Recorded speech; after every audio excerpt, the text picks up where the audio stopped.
दोस्तों आपको बता दें पावर स्टार पवन सिंह अपने चुनाव प्रचार में उतर चुके हैं। अब पूरा एकदम कंफर्म हो चुका है कि पावर स्टार पवन सिंह अब चुनाव लड़ेंगे।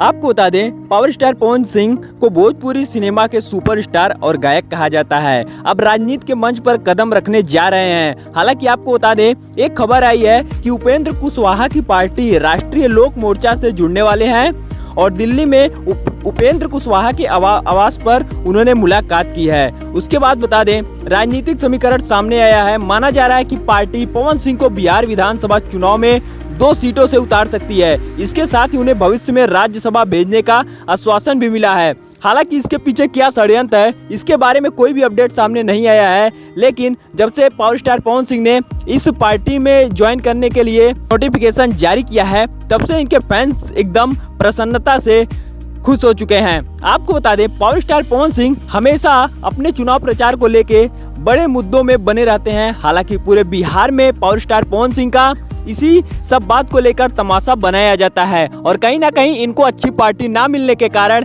ये चुनाव नहीं लड़ पाते हैं। दरअसल आपको बता दें पावर स्टार पवन सिंह को अब एक अच्छी पार्टी में शामिल कर लिया गया है और बहुत जल्द पावर स्टार पवन सिंह आप लोग को एक बहुत ही बड़े मंच यानी बड़े पर्दे पे देखने को नजर आएंगे। हालांकि पावर स्टार पवन सिंह अब पावर स्टार ही नहीं रह गए, अब ये एक नेता भी बन चुके हैं। तो आप लोग पावर स्टार पवन सिंह के बारे में क्या कहना चाहेंगे नीचे कमेंट बॉक्स में जरूर बताइएगा।